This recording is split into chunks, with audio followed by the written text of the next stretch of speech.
아멘. 이제 하나님 말씀을 들을 시간입니다. 오늘 하나님 말씀은 에베소서 6장 10절에서 12절 말씀입니다.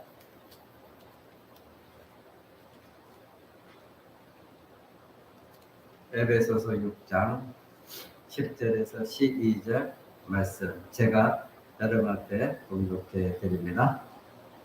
정말로 너희가 주 안에서와 그 힘의 능력으로 강건해지고 마귀의 계계를 능히 대적하기 위하여 하나님의 전신갑주를 입으라. 우리의 씨름은 혈과 육에 대한 것이 아니요 정사와 권세와 이 어둠의 세상 주관자들과 하늘에 있는 악의 영들에게 대함이라. 아멘. 이제 우리 계속해서 에베소서 강의 48번째 시간으로 오늘 소제목은 교회를 향한 사단의 공격입니다. 지금 우리가 오늘 본문 말씀을 읽었듯이 사단은 끊임없이 교회를 공격하고 있습니다.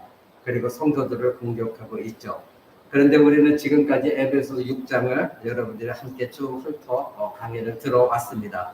만약에 여러분들이 에베소서 1장, 2장, 3장까지의 교리적인, 그래서 기독교인의 정체가 무엇이냐, 그것에 합당한 여러분들이라고 한다면, 그리고 4장부터는 우리들의 행하는 실천적인 의미에서 여러분들이 이렇게 복음에 합당한 삶을 살아야 된다, 이렇게 시작한 실천적인 의미, 그것을 분명히 알고 있는 신자라고 한다면 여러분들은 사단의 공격을 두려워하지 않을 것입니다. 왜냐하면 이미 나는 그리스도 안에 있는 존재요. 나는 지금 그러한 그리스도인의 삶을 투쟁하면서 살고 있기 때문에 사단이 나를 공격하는 것에 대해서, 즉 사단과 내가 전쟁을 벌이는 것에 대해 결코 두려워하지 않을 것입니다. 그리고 교회가 사단과 전투 없이 에베소서에서 말하는 이러한 신자의 삶을 또한 살 수는 없는 것입니다. 불가능한 것입니다. 그러니 나는 그리스도인이 됐기 때문에 이제 하나님의 복만 누리면 된다. 하나님은 나에게 이런 복을 주겠지. 그렇게 태연하게 사는 것은 성경에 말하고 있는 내용이 아닙니다. 신자가 된 이후로는 반드시 투쟁이 있는 것이고 사단의 악한 영들과 전쟁이 있다. 성경은 여러 곳에서 말하고 있습니다.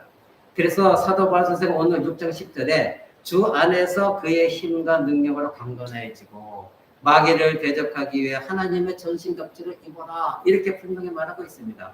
마귀를 대적하기 위해, 분명히 우리는 예수를 믿었기 때문에 이제는 만사형통이다, 이런 말이 전혀 없습니다. 성경 어디에도 기복적으로 하나님이 너에게 복을 줄 것이다, 이런 말씀은 하나도 찾아볼 수가 없습니다. 오히려 마귀를 싸워야 된다, 이제는 대적해야 된다, 이렇게 말하고 있죠. 바로 신자의 삶은 사탄과의 전쟁입니다. 마귀와의 전쟁입니다. 그래서 사도 바울 선생이 오늘 말한 것이 전신갑주를 필요하다는 겁니다. 하나님의 전신갑주를 우리는 입어야 되는 것입니다. 바로 전쟁이 있기 때문인 것입니다. 우리는 이미 에베소 4장 1절에 너희는 부르심을 입은 부르심에 합당한 삶을 살아라, 분명히 사도 바울 선생 4장에 우리가 알아본 대로 그렇게 말했습니다. 우리는 그 말씀에 순종하고 있습니다. 그러면 부르심에 합당한 삶이 무엇입니까? 영적 전투의 삶인 것입니다. 우리는 그래서 그 이후로 사단은 겸손해라, 그리고 너희가 하나님과 동행하는 삶을 살아라, 그리고 서로가 연합되어라, 그리고 이방인처럼 헛된 마음을 갖지 말아라, 4장 이후로 계속 우리에게 요구하고 있죠. 만약 우리가 진정 거듭난 새로운 사람이 되었다고 한다면, 만약 우리가 사랑 안에서 행하는 사람이라고 한다면, 만약 우리가 정욕적인 삶을 살지 않고 있다고 한다면 우리는 빛 가운데 있을 것입니다.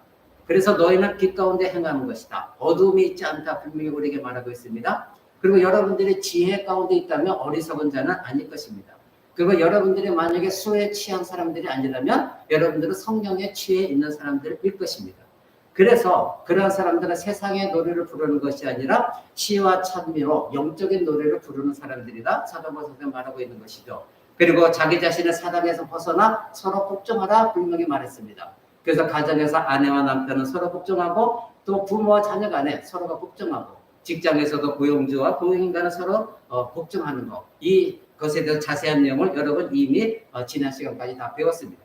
자, 그러면 하나님의 교회를 세우시고 그리고 예배와 영광을 받으실 때에 이 사단은 반드시 그 교회를 공격하기 시작한다는 걸 여러분 아셔야 됩니다. 한 교회가 세워질 때 그냥 세워지는 것이 아니라, 그 교회에서 예배가 시작될 때 그냥 예배가 시작되는 것이 아니라 바로 영적 전쟁이 시작된다는 의미인 것입니다. 어떤 사람이 교회 다니는 이유가 좀 더 교회 생활 속에서 내가 즐겁고 뭔가 위안을 얻고 평안을 얻고 그리고 세상에 복도 준다 하니 내가 또 복을 받고 싶고 그래서 나의 만족을 위해서 그리고 서로의 인간적인 교제를 위해서 교회 다니기 시작했다면 그 사람은 성경적인 신앙을 가진 사람이 결코 아닙니다. 교회는 사탄의 표적입니다. 교회는 언제나 사단이 넘어뜨리려고 길을 쓰고 있고 기회를 보고 있습니다. 지금도 이 코람데 교회를 비롯한 하나님의 교회는 사단과 전투 중이라는 것을 여러분은 아셔야 됩니다. 신자의 삶은 사단과 전투적인 삶이요. 이 코람데 교회도 지금 그러한 상태에 있습니다. 지금도 이 작은 몇 명 안 되는 교회에도 끊임없이 성도들 통하여 사람을 통하여 교회 혼란을 가져오고 교회 분란을 일으키고 있는 것이 사실입니다. 그러니 우리는 정신 바짝 차리고 그리스도인으로서 하나님의 세우신 이 코람데 교회가 어떻게 하나님의 목적을 이루어 나갈까 거기에 우리는 집중해야 되는 것입니다. 그래서 성경은 우리 신자들을 군사로 표현합니다. 바로 디모데후서 2장 3절에도 사도 바울은 그렇게 말합니다. 네가 그리스도 예수의 좋은 군사로 나와 함께 고난을 받아라. 예수 그리스도 군사로 나와 함께 고난을 받아라. 나와 함께 고난을 받으라는 겁니다. 군사로서. 여기 어디에 축복이나 이 세상에 성공이 없습니다. 너는 군사다. 그리스도의 군사다. 그래서 나와 함께 고난을 당해야 된다. 전쟁터에서 평화로운 전쟁은 없습니다. 전쟁에서 나의 유익을 누가 즐겁고 기쁘고 교제하는 전쟁은 없습니다. 치열한 전투인 것입니다. 하나님은 그리스도를 희생시키기까지 우리를 사랑하셨습니다. 그리고 축복하셨기 때문에 우리에게 요구하시는 것도 분명히 있습니다. 바로 세상은 지금 교회를 지켜보고 있습니다. 이 코람데 교회도 마찬가지입니다. 그러면 하나님이 교회에 원하신 것이 무엇일까요? 세상에 거듭나지 않은 사람들이 이 교회를 바라보면서 무엇을 원하고 있을까요? 과연 저 교회는 하나님의 영광이 드러나고 있는가? 과연 저 교회는 하나님이 일하시는 것들이 진정으로 보여지고 있는가? 하나님의 축복이 무엇인가? 그리고 교회가 하는 일들은 과연 무엇인가? 늘 세상 사람들은 궁금해합니다. 하나님은 지금도 교회 안에서 놀라운 일들을 해놓고 계십니다. 일하고 계십니다. 그 이유는 바로 세상을 향한 하나님의 영광 때문입니다. 하나님의 영광이 드러나지기를 원하고 있습니다. 그러나 교회가 이런 하나님의 영광을 드러내기보다는 바로 목사 개인의 영광이나 그리고 성도들 개인의 자기의 만족이나 자기의 사랑 그리고 위로받는 거, 인간 중심적인 거, 기복신앙에 빠져 있다고 한다면 어떻게 하나님의 영광을 돌릴 수가 있겠습니까? 그러면 세상에 있는 불신자들이 이 교회를 바라봤을 때에 저 교회 안에 있는 그 하나님의 영광 그것을 바라보고 하나님을 두려워하는 것이 아니라 지금도 세상 사람들 교회를 바라봤을 때 욕심투생이고 그리고 온갖 비리가 펼쳐지는 교회 이렇게 인식되어져 있는 것 이것은 바로 우리가 영적 전투에서 실패했기 때문인 것입니다. 교회만 들어오면 만사형통이요. 교회만 들어오면 내가 모든 문제가 해결될 것이라는 착각 속에서 잘못된 복음 전도를 받은 사람들이 교회 안에 들어와 있기 때문입니다. 그러나 성경은 분명 그렇게 말하고 있지 않습니다. 신자가 된다는 것은 그 의미는 교회 안에 소속이 되는 순간부터 영적 전쟁이 시작되어지는 것입니다. 교회 안에서 하나님의 영광이 드러내질 때마다 우리는 하나님으로부터 바로 이러한 사단의 공격과 싸우라는 경고가 우리에게는 필요합니다. 에베소의 복음을 전한 사도 바울은 바로 사도행전에 보면 회당에서 끊임없이 말씀을 가르쳤습니다. 그때 놀라운 일들이 일어났습니다. 여러분들이 나중에 대개 돌아가셔서 사도행전 19장을 보면 거기에 사도 바울 선생이 복음을 전할 때 마음이 굳어지고 강팍했던 사람들이 말씀을 듣고 변화되어졌습니다. 놀라운 일들이 일어났습니다. 귀신도 물러갔습니다. 그리고 우상 숭배자들, 점술가들, 그런 무당들 그들이 다 자기의 책들을 불태우기 시작했습니다. 그리고 그들이 회개했고 예수 그리스도를 영접했습니다. 그러나 그때에 바로 폭동이 일어났습니다. 바로 우상을 만드는 자들 그들이 바울을 향해 폭동을 일으켰습니다. 왜 그럴까요? 자기가 만든 우상이 더 이상 팔리지 않기 때문입니다. 이와 같이 하나님 말씀이 흥망하기 시작하자 바로 사단은 공격을 했습니다. 사람들이 우상을 보니 자신들이 만든 우상은 더 이상 구입할 사람들이 없어요. 그러니까 자기는 배고프겠죠. 바울의 말씀을 들은 사람들 다 우상을 파괴하기 시작했습니다.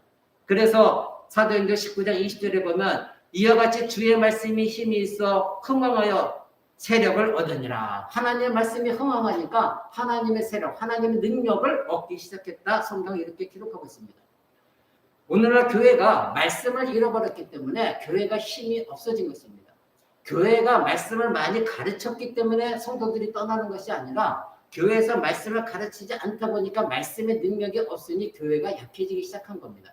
그러다 보니까 성도들도 말씀은 그렇게 중요한 것이 아니구나 그렇게 인식하게 되어졌고, 그러다 보니까 말씀을 잘 가르치는 교회도 성도들도 다른 교회는 이렇게 하는데 왜 우리 교회만 이렇게 말씀을 가르치는가, 이런 불평불만이 일어나기 시작하면서 교회는 서서히 무너지기 시작하는 겁니다. 오늘도 사도행전 19장 20절에 보면 이와 같이 주의 말씀이 힘이 있어 흥황하여, 하나님의 말씀이 힘이 있고 흥황할 때 세력을 얻기 시작하는 것입니다. 즉 하나님의 영광이 드러나면서 이제 사단과 전쟁에서 승리할 수 있는 겁니다. 사도 바울이 세운 이 위대한 에베소 교회, 지금 우리는 에베소서를 보고 있는데 이 사도 바울 선생이 에베소 보내는 편지입니다. 그런데 이 위대한 에베소 교회는 나중에 여러분이 잘 알고 있는 브리스길라 아굴라 그들의 가르침을 받은 교회입니다. 그리고 그 이후로는 디모데와 아볼로의 가르침을 받았고 가장 뛰어난 교회 중에 하나였습니다. 정말로 하나님의 말씀대로 살고자 애를 쓰었던 그런 교회 중에 하나였고 위대한 신앙의 역사를 가진 교회가 에베소 교회입니다. 그러나 이처럼 영적 각성이 일어날 때에 사단은 그들을 모든 방법을 동원하여 공격하기 시작했습니다. 우리가 이미 에베소 3장 20절에 본 대로 우리 가운데 역사하시는 능력대로 우리의 온갖 구하는 것이나 생각하는 것에 더 넘치도록 능히 하실 이에게 교회 안에서와 그리스도 예수 안에서 영광이 되도록 무궁하기를 원하노라. 모든 것들이 무엇에 초점이 맞춰 있냐면 바로 그리스도 안에서 하나님의 영광입니다. 그것이 영원히 대대토록 무궁하기를 원합니다. 인간의 자기 자신의 만족, 그리고 인간 누구를 알아봐 주는 것, 그래서 자기가 인정받는 것, 그것이 아니라 오직 하나님께 영광입니다. 그러니 목회자들도 가르치거나 설교할 때는 오직 하나님의 영광에 초점을 맞춰서 설교를 하고 말씀을 가르쳐야 되는 겁니다. 인간 개인이나 또 한 사람 한 사람의 심령을 봐거나 그렇게 되어져 말씀은 당연히 왜곡되어 줄 수밖에 없는 것입니다. 하나님은 하나님의 교회에서 하나님의 영광이 드러나기를 하나님 원하십니다. 하나님의 능력을 통해 교회가 할 수 있는 것 그 이상의 일을 하도록 하나님 하십니다. 만약에 우리 파람교회가 정말로 하나님만 의지하고 모든 성도들의 힘을 합해 하나님만 바라보며 하나님의 뜻을 이루기 위하여 우리가 노력한다면 우리의 힘으로 되지 않는 그것까지도 하나님은 이루시게 하시는 분이 하나님이십니다. 그것을 통하여 하나님은 영광을 받으십니다. 하나님은 우리가 지금 있는 이 위치에서 더욱더 뛰어넘기를 하나님 원하십니다. 인간의 눈으로는 불가능하지만 그러나 하나님이 하시는 일들을 보면서 세상 사람들이나 또는 우리 코람교 성도들이나 하나님이 하셨구나. 그래서 하나님의 영광을 드러나게 하는 것입니다. 그러나 보십시오. 교회에서 참신자의 삶을 통해서 하나님이 하시는 일이 드러나고 그런 영광이 드러나기 시작할 때 사단은 곧바로 교회를 공격하고 성도들을 공격합니다. 왜냐하면 이런 모든 것도 사단이 원하는 것이 아니기 때문입니다. 여러분 자기 자신도 한번 보십시오. 처음에는 뭔가 열심히 하는 것 같습니다. 뭔가 은혜를 받았습니다. 그러나 여러분 한 달, 두 달, 석 달 가기 시작하면서 사단은 여러분에게 작은 소리로 여러분을 공격하기 시작합니다. 사단의 공격은 대단한 일로 공격하는 것만이 아닙니다. 작은 속삭임으로 여러분의 마음을 상하게 하고 여러분을 쓰러뜨립니다. 곧바로 전쟁은 시작되어지는 것입니다. 여러분 구약에서도 다니엘 10장에 보면 하나님은 하나님의 천사를 보내지만 이 사단이 그 천사가 하는 일에 해방합니다. 그때 하나님은 더 능력 있는 천사를 보내셔서 하나님 일들을 행하는 것을 우리는 보게 되어집니다. 신약성경 유다서 9장에도 보면 천사장 미가엘이 이 모세의 시체를 놓고 사단과 싸우는 것이 기록되어 있습니다. 끊임없이 사단은 천사들과도 전쟁을 벌이고 있고 우리하고도 전쟁을 벌이고 있다는 거 잊지 마시기 바랍니다. 이 세상에는 우리가 알지 못하는 아주 높은 수준의 영적 전쟁이 있습니다. 그런데 오늘날 중국교회에서는 이런 영적 전투에 대해서 전혀 말하고 있지 않습니다. 그저 잘 되는 것만 말하고 있지. 그래서 오늘 우리가 6장 12절에 보면 우리의 씨름은 혈과 육에 있는 것이 아니다. 통치자와 권세와 이 어둠의 세상 주관자들과 하늘에 있는 악한 영들을 대하여 싸우는 것이다. 바로 우리의 싸움은 영적 전투는 높은 수준의 영적 전투라는 걸 여러분은 아셔야 됩니다. 신자들은 바로 이런 영적 전투 속에 있다는 것을 깨달으셔야 됩니다. 우리는 이 엄청난 싸움에 참여하고 있고 이것은 전쟁입니다. 지금 러시아와 우크라이나 전쟁 한번 여러분 뉴스를 통해서 보십시오. 모든 것이 초토화되어 있고 수많은 사람들이 죽고 있고 많은 사람들이 피해를 입고 있습니다. 오늘날 이 조국 교회가 부패하고 교만하고 너무나 세속적이어서 영적 전투를 하기보다는 이 사단의 시스템을 그대로 즐기고 있는 것, 이것이 오늘날 조국 교회의 문제입니다. 너무나 안타깝습니다. 세상의 시스템을 그대로 교회 안에 들어오고 있는 것이 바로 교회가 무너지는 것입니다. 사단은 그것을 즐기고 있습니다. 온갖 유희와 이벤트적인 모든 것들이, 그래서 말씀은 사라지고 오직 그림, 그리고 즐겁게 노는 거, 많은 사람들 어떻게 모아드릴까, 연예인, 이것에만 초점 맞추다 보니 교회는 말씀의 힘을 잃어가고 있고 사단은 그것을 이용하여 쾌재를 부르고 있습니다. 그리스도의 군사로 영적 전투에 임하는 진정한 하나님의 백성이라는 거, 우리 코람대교 성도들은 잊어서는 안 되는 겁니다. 우리는 사단이 언제나 교회 성도를 공격하고 있다는 사실, 이것을 여러분 반드시 잊지 마시기 바랍니다. 알고 있으셔야 됩니다. 그래서 야고보서는 말합니다. 야고보서 4장 7절에 마귀를 대적하라, 그리하면 너희를 피할 것이다. 사단은 언제나 우리를 공격하고 있기 때문에 여러분 정신 차리고, 여러분에게 조금이라도 사단이 정말 성경적이지 않은 거 보고 여러분의 달콤하게 여러분을 만족시키는 말로 유혹한다면 바로 마귀를 대적하셔야 됩니다. 베드로전서 5장 8절 9절에도 이렇게 말합니다. 근신하라, 깨어라, 너희 대적 마귀가 우는 사자같이 두루 다니면서 삼킬 자를 찾는다. 그러니 너의 믿음을 굳게 하여 그를 대적하라. 이는 세상에 있는 너희 형제들도 동일한 고난을 당하는 줄을 압니다. 지금 우는 사자같이 누구를 내가 삼킬까? 불신자는 건들지도 않습니다. 왜? 어차피 자기의 포로입니다. 그런데 하나님의 백성들 어떻게 하면 넘어뜨릴까? 우는 사자처럼 내 먹잇감이 누구인가? 두루두루 살피고 다니고 있다고 합니다. 그러니 베드로가 말한 것은, 그러니까 근신하라, 깨어있어라, 잠자지 말라는 거예요. 넘어져 있지 말라는 거예요. 시험에 들어있지 말라는 거예요. 지금 그럴 때가 아니라는 겁니다. 깨어있어야 될 때라는 겁니다. 사랑하는 성도 여러분, 신자는 깨어있어야 됩니다. 말씀으로 깨어있어야 됩니다. 사단은 지금 우는 사자처럼 다니고 있습니다. 신자는 이 영적 싸움에서 싸워야 됩니다. 바로 사단이 하는 모든 것들을 경계하고, 아, 사단이 이런 일을 하고 있구나, 여러분은 알고 있으셔야 됩니다. 사도 바울 선생이 이 에베소에서 복음을 전할 때 사도행전 20장에서 이렇게 말합니다. 그리고 이 에베소 교회를 떠날 때 장로들을 모아놓고 사도 바울 선생이 이렇게 말합니다. 우리 한번 사도행전 20장 볼까요?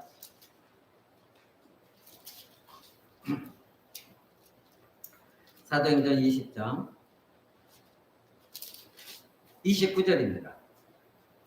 에베소 교회 장로들을 모아놓고 고별 설교를 합니다. 내가 떠난 후에 흉악한 이리가 너희에게 들어와서 그 양떼를 아끼지 아니하며 또한 너희 중에서도 제자들을 끌어가기를 쫓게 하려고 어그러진 말을 하는 사람들이 일어날 줄을 내가 아노라. 그러므로 너희가 일깨어 내가 3년이나 밤낮 쉬지 않고 눈물로 각 사람을 훈계했던 것을 기억하라. 지금 내가 너희를 주와 및 그 은혜의 말씀께 부탁하노니 그 말씀이 너희 등등히 세우사 거룩하게 하심을 입은 모든 자 가운데 기업이 있게 하시리라. 아멘. 이렇게 말합니다. 지금 사도바울 선생은 이제 작별인 사람입니다. 그런데 사도바울 선생 한 일이 무엇입니까? 분명히 내가 떠난 다음에 반드시 흉악한 일이가 들어온다. 분명히 거짓말하는 악한 사단의 영을 받은 사람들이 와서 너희가 가르침 받은 모든 걸 흐트러 버릴 것이다. 그러니까 너희는 조심하라, 이렇게 말합니다. 분명히 있다는 것입니다. 그래서 자기 자신으로 이제 사도가 가르친 말에 대한 다른 곳으로 이끌어가는 흉악한 일이가 들어온다. 바로 사도바울 선생은 이것을 훈계하고 있었습니다. 그래서 31절에 그러므로 너희가 일깨어 내가 3년이나 밤낮 쉬지 않고 눈물로 각 사람을 훈계한 것을 기억하라. 여기서 훈계라고 표현했지만 이것은 경고입니다. 바로 헬라어로 누테데오라는 말인데 이건 경고했던 것. 너희들이 이러는 걸 조심하라, 경고했던 것을 기억하라는 것입니다. 사도바울은 그것을 강력하게 주장했습니다.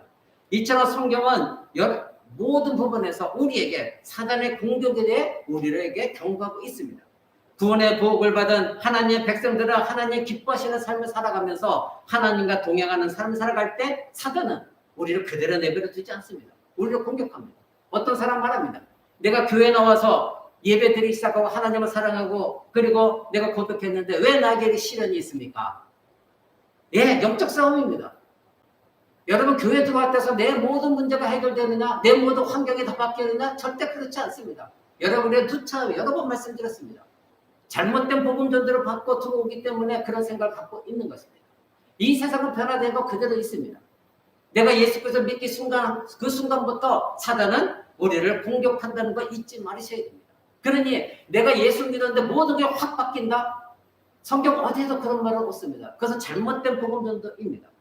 신자는 항상 사탄의 공격을 인식하고 있어야 됩니다. 지금도 이 시간에도 이 말씀을 듣고 있는 여러분 안에도 사단은 끊임없이 여러분을 유혹하고 속삭이고 있습니다.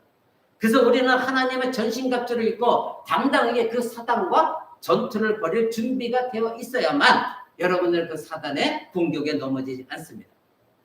사랑하는 성도 여러분, 그러면 사단은 우리를, 즉 교회를 어떻게 공격하느냐 이겁니다. 여러 방법이죠. 속삭임, 온갖 방법을 다 하자면 말할 것이 끝도 없을 것입니다. 사단은 교회를 공격하고 성도 한 사람을 공격합니다. 목회자를 공격합니다. 특히 목회자는 성도들로부터 공격을 많이 받습니다. 그러면서 좌절하고 한탄하고 그리고 하나님께 호소하고 그러다가 자기 자신도 절망 속에 빠지게 되고 그렇게 되면 교회는 망가지는 겁니다. 끊임없이 사단은 사람을 통해서 우리를 공격합니다. 교회가 하나님을 행하고자 할 때 사단은 사람을 통하여 하나님이 하시는 일들을 멈추게 한다는 것, 방해한다는 것 여러분 잊지 마시기 바랍니다.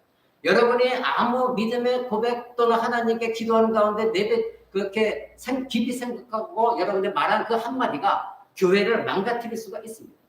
여러분이 하나님께 깊이 기도하면서 하나님과 깊은 대화 가운데 하나님 주신 마음이 아닌 상태 속에서 자기의 감정을 가지고 교회에서 말한 그 한마디가 교회를 분란시키고 교회를 넘어뜨리게 한다는 거 잊지 마시기 바랍니다. 그것은 사단의 역사입니다. 교회는 그리스도의 몸으로 각 사람의 사슬과 같이 연결되어 있습니다. 세포와 세포 연결되어 있듯이. 근데 사단은 어느 부분이 연결고리가 가장 약한 부분인지 영적인 존재이기 때문에 우리보다 너무나 잘 알고 있습니다. 그래서 그 가장 약한 부분을 사단은 공격하는 것입니다. 그러면 그 연결고리를 끊어내 버리는 겁니다. 그러면 교회는 연합이 와야 돼가지고 하나님과 연합도 무너지게 되어야 되는 것입니다. 그러면 이 사단은 어떻게 공격합니까? 우리는 요한계시록을 보면 하나님 예수 그리스도께서 소아시아에 있는 7교회에다가 편지를 보내신 사건을 보면서 어떻게 사단이 교회를 공격하는가 우리는 보게 되어집니다. 예수 그리스도는 첫 번째 서신을 에베소 교회에다 보냈습니다. 우리가 지금 에베소 강해를 하고 있습니다. 첫 번째 편지가 에베소 교회였습니다. 예수님은 사단이 어떻게 교회를 공격하는지 우리에게 알려주시고 우리는 이러한 말씀을 통해서 교회를 향한 예수님의 경고의 말씀, 이건 에베소 교회만이 아니라 오늘날 이 대한민국 교회 또 이 코람드 교회에 향하신 하나님의 경고의 말씀이라는 걸 우리는 알아야 됩니다. 그러니 7교회에다 보낸 그 편지는 각각 개의 문제가 아니라 바로 오늘날 앞으로 예수님 오시기 그날까지 이 세상에 존재하는 모든 교회에 보내는 경고의 원형이라는 것, 이것을 여러분이 깊이 알고 들으셔야 됩니다. 우리 계시록 1장 9절을 한번 볼까요? 요한계시록 우리 한번 나아갑니다. 요한계시록 1장 9절에 보면 이렇게 사도 요한은 말합니다.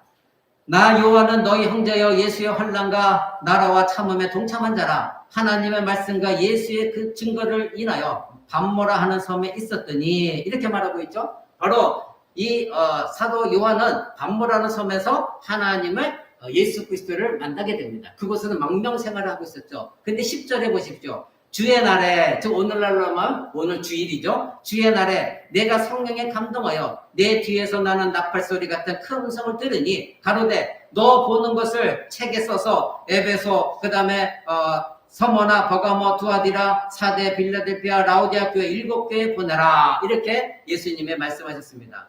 7교회는 여기 나온 7교회는 역사적인 교회요 실제적인 존재했던 교회이지만 예수님 말씀하시는 이 독특한 특성을 각각의 독특한 특성을 가지고 있었기 때문에 이 교회 각각의 교회의 특성은 오늘날 이 시대에 존재하는 모든 교회의 원형입니다.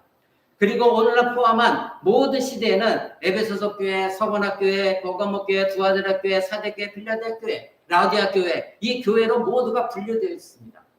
그러면 코람드 교회는 과연 어느 교회에 속해 있느냐? 이것도 우리는 오늘 말씀을 통해서 들으셔야 됩니다. 바로 이러한 교회들은 역사적인 교회뿐만 아니라 우리 모든 시대의 원형을 나타내주고 있다는 거 여러분 아시기 바랍니다. 자, 12절에 보니까 몸을 돌이켜 나더러 말한 음성을 알아보려고 하여 돌이킬 때 7 금초대가 보였다. 여기 7 금초대가 나옵니다. 이것은 바로 교회를 말하는 것입니다. 7교회, 7 금초대입니다. 왜냐하면 교회는 세상에 빛이 되어져야 되기 때문입니다. 그래서 금초대가 되어진 것입니다. 어둠을 밝히는 빛이 되어져야 되는 것이 바로 교회입니다. 7이라는 것은 성경에서 7이라는 숫자는 하나님의 완전한 숫자입니다. 하나님의 완전한 숫자는 7과 10과 12가 있습니다. 그래서 여기도 7, 이것은 하나님의 완전한 숫자. 그러니까 여러분들이 이 7교회만 보냈구나 이렇게 생각해서는 안 됩니다. 하나님의 완전한 숫자이기 때문에 이 지구상에 있는 하나님의 온전한 교회를 향한 하나님의 말씀이라는 거 잊지 마시기 바랍니다. 자, 그러한 7교회라 이제 세상에 빛이 되는 교회라 예수님이 말씀하시고 이 사도 요한에 나타나셨습니다. 거기에 인자 같은 이 누구십니까? 예수 그리스도죠. 근데 표현하기는 뭐라고 표현합니까? 13절에 촛대 사이에 인자 같은 이가 발에 끌리는 옷을 입고 이렇게 말하고 있죠. 그리고 가슴에 금띠를 띠고 이것은 바로 구약의 대제사장들의 옷이었습니다. 구약의 대제사장들이 발에 끌리는 옷, 그리고 선지자들도 발에 끌리는 옷을 입었고 왕도 발에 끌리는 옷을 입었습니다. 그리고 허리띠를 둘렀습니다. 그러니까 예수 그리스도는 우리의 대제사장이요 왕이시요 선지자로 이 땅에 오셨다는 것 여러분 이렇게 알고 계십니다. 그것을 지금 상징에 나타나고 있습니다. 그리고 머리와 머리카락은 어떻다고요? 눈처럼 양털처럼 아주 하얗다 이렇게 말하고 있습니다. 근데 중요한 것은 14절입니다. 보십시오. 머리와 털의 희기가 양털 같고 눈 같으며 그 다음 뭐라고 나와 있습니까? 그의 눈은 즉 그리스도의 눈은 뭐가 같다? 불꽃 같다 이렇게 말하고 있습니다. 불꽃 같다는 것입니다. 여러분 그냥 우리는 이렇게 읽으면 아 불꽃 같구나 불 같다는 거 이렇게 읽으셔서는 안 되는 겁니다. 바로 예수 그리스도께서는 모든 교회의 머리로서 각 교회를 지금 불꽃 같은 눈으로 감찰하고 계시고 바라보고 계신다는 그것을 여러분 깨달으셔야 됩니다. 우리는 그저 아무 생각 없이 교회 나와서 예배하고 교제하고 누가 마음에 안 들면 뭐 어떻다 추정하고 하지만 하나님은 예수 그리스도는 이 교회 머리신 예수 그리스도 이 교회의 주인 되신 예수 그리스도는 지금도 불꽃 같은 눈으로 이 교회 돌아가는 것을 하나님은 다 보고 계시다는 겁니다. 바로 성경이 말하고 있는 내용입니다. 그리스도는 불꽃 같은 눈으로 지금 우리 코랑대교도 바라보고 계십니다. 그리스도의 발은 풀무불에 단련된 단단한 주석 같다 이렇게 말합니다. 왜요? 풀무불의 단단한 주석, 두리덩이처럼 단단하다. 왜? 심판하시는 하나님이시기 때문입니다. 그래서 베드로는 분명히 뭐라고 말했냐면 하나님의 심판은 어디서 시작된다? 하나님의 집, 즉 교회에서부터 시작된다고 분명히 말하고 있습니다. 근데 오늘날 조국교회가 이것을 잊어버리고 있습니다. 전혀 생각하지 않고 있습니다. 심판은 불신자들로부터 일어날 것이라 착각하고 있습니다. 아닙니다. 심판은 교회에서부터 시작된다. 분명히 성경은 기록하고 있습니다. 그러니 바로 교회는 이 예수 그리스도의 말씀에 귀를 기울여야 됩니다. 2장은 그리스도께서 각 교회에 평가하신 결과를 말하고 있습니다. 예수님의 각 교회를 어떻게 평가하고 계신가가 나타나고 있습니다. 예수님은 7개 편지를 보내시는데 5교회는 경고를 보내고 2교회, 즉 여러분이 알고 계시는 서머나 교회나 필라델피아 교회, 이 교회는 칭찬을 하십니다. 경고가 없이 칭찬을 하십니다. 서머나와 필라델피아에 있는 이 교회는 경고가 필요하지 않았습니다. 바로 서머나 교회는 핍박받는 교회였고 필라델피아 교회는 복음을 전하고 열정적이었고 영혼을 구원하는 그야말로 하나님의 영광을 드러내는 교회였기 때문에 그 교회는 힘든 교회였지만 하나님께 칭찬을 들었습니다. 그러나 여기 5개의 교회, 그들은 경고의 말씀을 들었고 이 5교회는 모두가 다 대단한 교회였습니다. 엄청 큰 교회였고 물질도 풍성했고 성도도 많았습니다. 그리고 대도시에 거주하고 있는 이 교회들이었습니다. 그 교회다 예수님이 지금 5교회에다 경고를 하고 계십니다.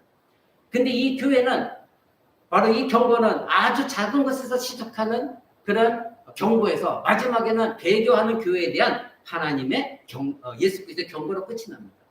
즉 전혀 교회답지 않은 그 교회가 되어가고 있다. 이것을 오늘날 이 조국교회도 경고장을 날리고 계시다는 것. 그래서 이는 계시록에 나오는 이 교회만이 아니라 역사를 통틀어서 오늘날 우리 교회도 앞으로도 예수님은 모든 교회 머리로서 경고를 하신다는 것. 이것을 잊지 마시기 바랍니다. 오늘날 수많은 교회에서도 이러한 일이 일어나듯이 우리 코랑드 교회도 바로 일어날 수 있는 일들이 경고장이 앞으로 2장부터 나와 있습니다. 우리는 이 작은 교회 공간이 마음과 뜻과 힘을 다하여 하나님을 사랑하는 자녀들, 그러한 성도들이 채워지기를, 그래서 하나님 말씀을 가르치고 배우기를 원하고 있습니다. 만약 하나님을 향한 사랑의 마음, 뜻, 힘을 다하는 것이 없다고 한다면 사단은 바로 우리를 공격할 것입니다. 여러분에게 하나님을 향한 사랑이 식어지면 바로 여러분은 사단의 먹잇감이 되어집니다. 여러분들이 그래서 하나님의 사랑이 사라지게 되어지면 사단은 수단과 방법을 가리지 않고 여러분을 공격하기 때문에 오늘 우리는 이 하나님의 경고의 말씀에 정말로 귀를 기울이셔야 됩니다. 그렇다면 우리에게 필요한 경고는 무엇입니까? 바로 교회를 향한, 에베소서 교회를 향한 경고를 보십시오. 그들은 첫 번째가 첫사랑을 떠났습니다. 여러분이 잘 들으시면 첫사랑을 떠났습니다. 2장 1절 보십시오. 에베소서 교회 천사에게 편지하라. 오른손에 7배를 잡고 7금 등장 가운데 다니는 자가 이같이 말하노라. 누구입니까? 예수 그리스도시죠? 2절에 내가 네 행위와 수고와 인내를 알고 있다. 예, 에베소서 교회는 놀라운 일들이 일어났죠. 이미 사도 바울 선생이 복음을 가르쳤기 때문에 말씀에 굳건히 서 있었던 교회였습니다. 소수의 그리스도인들이 부패하고 우상숭배가 가득한 이 에베소서 지역을 이 거룩한 백성들이, 복음을 받아들인 이 백성들이, 사도 바울 선생으로부터 가르침받은 백성들이 거룩하게 만들었습니다. 그래서 그 교회는 거짓 선지자, 거짓 사도들이, 거짓 밝힘, 이 모든 것들을 그것이 거짓된 것이다. 이 에베소서가 분명히 드러내고 있습니다. 얼마나 대단한 교회, 얼마나 신학적이고 교리적이고 하나님 말씀에 바로 서 있는 교회였습니까? 예수님은 이 에베소 교회가 바로 예수님의 이름을 위하여 견디고 게으르지 않냐고 열심히 했다는 걸 인정하고 계십니다. 여러분 한번 보십시오. 3절 보니까 네가 참고 내 이름을 위하여 견디고 게으르지 아니한 것을 내가 안다. 예, 에베소 교회는 정말 예수님의 이름을 위하여 모든 것을 참고 견디고 열심히 했습니다. 왜냐하면 에베소 지역은 온갖 우상 숭배가 아주 성황을 이루었습니다. 그래서 여사제가 신전에서 바로 매춘을 행위를 하거든. 여러분 이미 성경도 알고 계시죠? 사제가 그들의 신전 안에서 자기의 신에게 제사 드리려고 온 사람들과 매춘을 해야만이 그것이 제사라고 여겼기 때문에 신전 안에서 여사제들과 매춘이 일어났었습니다. 그 정도로 그 당시의 교회는 부패성이 이 짐승보다도 못하다는 말이 나올 정도였습니다.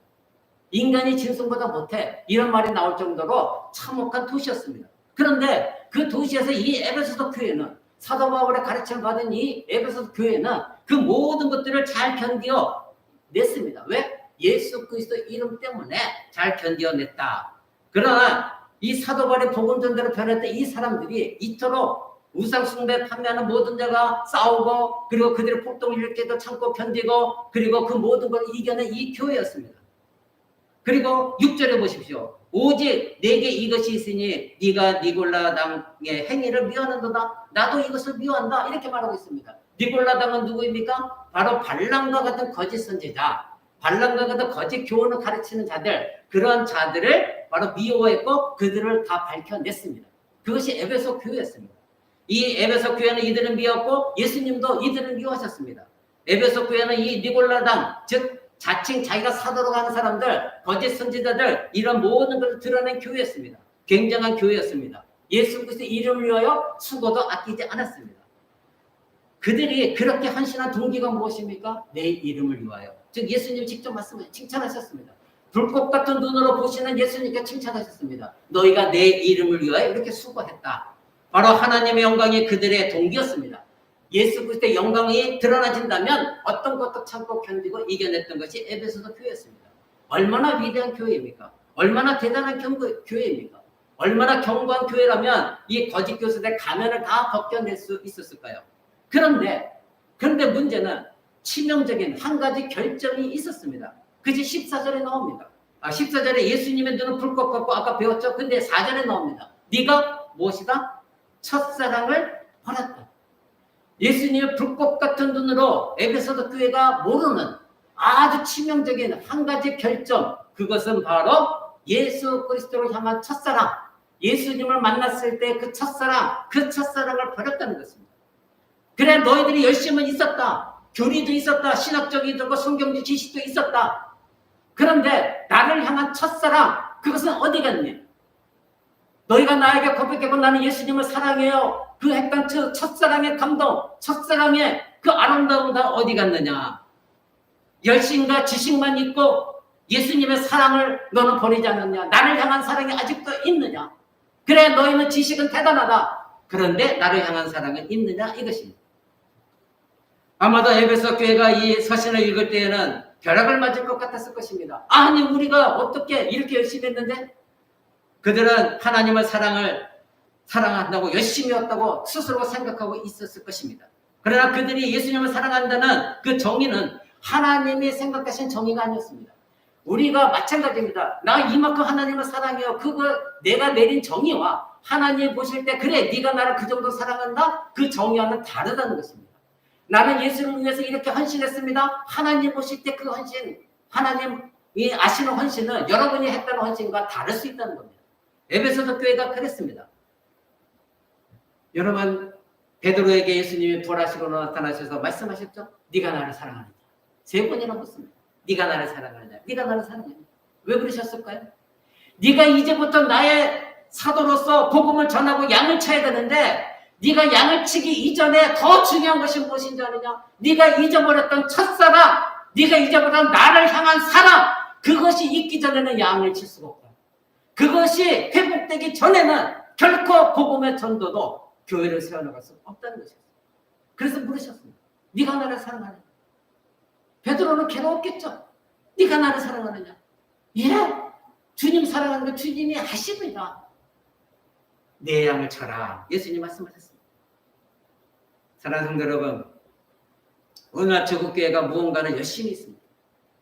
각각 대형교회들 보면 활동하는 이벤트도 프로그램도 그렇게 많을 수가 없습니다. 정신들이 없습니다. 그런데 그 무언가를 열심히지만 정작 그리스도의 인격에 대해 초점을 맞추는 교회가 과연 얼마나 되느냐는 겁니다. 예수 그리스도의 첫사랑을 강조하고 그 첫사랑으로 돌아가고자 날마다 회개하고 하나님을 두려워하며 불꽃 같은 눈으로 그 교회를 바라보고 계시는 교회 머리신 예수 그리스도의 그 인격, 그 예수 그리스도에 관해서는 얼마나 그들이 충성되느냐 이것입니다. 하나님을 마음과 뜻과 힘을 다해 사랑하지도 않으면서 너무나 많은 잡다한 일에 몰두되어져 있는 것, 이것은 굉장히 잘못된 것입니다. 에베소 교회는 역사상 가장 위대한 교회 중 하나였지만 그들이 갖고 있었던 치명적인 결함이 무엇이라고요? 바로 예수님의 그 불꽃 같은 눈으로 자기 자신들을 감찰하고 바라보고 있다는 것을 잊었습니다. 그래서 자기 자신들이 예수님의 첫사랑을 다 망각했음에도 불구하고 그 첫사랑을 버렸음에도 불구하고 자기 자신들은 대단한 신자요, 대단한 교회라고 착각하고 있었던 것입니다. 이것은 이때 당시 에베소 교회만 보내는 경고장이 아니라 바로 오늘 우리에게도 모든 교회에게도 보내는 예수님의 경고장입니다. 바로 여기 사단의 공격하는 출발점이 여기였습니다. 예수 그리스도의 첫사랑을 버린 것에서부터 사단을 공격하기 시작했습니다. 그래서 예수 그리스도께서는 에베소 교회가 첫 편지를 보내신 것입니다. 사랑하는 성도 여러분, 여러분은 혹시 회심하고 거듭났을 때 예수님을 사랑했던 그 첫사랑, 그것이 지금도 유지되고 있습니까? 아니면 그 첫사랑이 지금은 너무나 부담감으로 존재하고 있지는 않습니까? 여러분의 삶을 한번 뒤돌아보시기 바랍니다. 그리스도의 사랑의 열정이 아직도 여러분에게 있습니까? 그 첫사랑이 지금도 여러분을 뜨겁게 하고 그 첫사랑 때문에 그 예수 그리스도를 더욱더 사랑하고 하나님께 영광을 돌리고자 애쓰고 있습니까? 아니면 그 사랑의 간격이 다 사라져버려져 있습니까? 만약 여러분들이 예수 그리스도를 사랑하는 것보다 이 세상의 것들을 더 사랑한다면 여러분은 예수 그리스도를 향한 그 첫사랑은 이미 잃어버린 것입니다. 바로 자기 사랑, 자기 만족, 자기 가족 사랑, 돈, 성공, 명예, 이 모든 것, 이것이 예수님보다 더 앞선 사랑이라고 한다면 여러분은 예수님을 향한 첫사랑을 잃어버린 것입니다. 에베소도 교회처럼 첫사랑을 버렸다면 우리는 막바로 하나님의 경고장을 들으셔야 됩니다. 만약 여러분이 이 교회에서 예수 그리스도를 향한 열정이 아니라 예수 그리스도를 사랑했던 그 사랑의 열정이 아니라 다른 무언가 열정을 느끼고 있다면 여러분은 예수님의 첫사랑을 놓치신 것입니다. 그러기에 예수님의 불꽃 같은 눈으로 여러분에게 지금 설교된 저를 통하여 경고장을 날리시는 그 하나님의 말씀을 귀를 기울이셔야 됩니다. 자, 그러면 만약 우리가 그리스도를 향한 첫사랑을 버린 것이 깨달아졌다면 어떻게 해야 됩니까? 예수님은 방법까지도 알려주고 계십니다. 2장 5절에 보면 3가지를 말씀하고 있습니다. 첫 번째는 무엇입니까? 기억하라, 즉 생각하라 이것입니다. 바로 기억하라는 겁니다. 영적에서 이탈하는 것은 망각에서 비롯됩니다. 바로 잊어버리는 것에서 출발합니다. 예수님은 그래서 기억하라, 생각하라 분명히 말씀하고 있습니다. 여러분들이 예수 그리스도 처음 영접했을 때 그 모습, 처음 영접했을 때 그 감동, 감격 잊어버리셨습니까? 예수님을 향한 여러분의 그 첫사랑, 차가워졌고 냉랭해졌던 여러분의 마음을 따스하게 만드셨던 그 예수 그리스도의 첫사랑, 그 첫사랑이 지금 식어져 있습니까? 그렇다면 그 첫사랑이 식어지기 전 여러분의 기억은 있으실 것입니다. 그것을 기억하시기 바랍니다. 예수님과 따스한 교제를 나누고 눈물을 흘렸고 기쁨과 감격과 희열 속에 있었다고 그때를 여러분 기억하시고 그 첫사랑으로 돌아가시기 바랍니다. 두 번째로 예수님은 해결책을 주십니다. 회개하라 이렇게 말씀하십니다. 5절에 그러므로 너희가 어디서 타락했는지 기억하고 회개하라.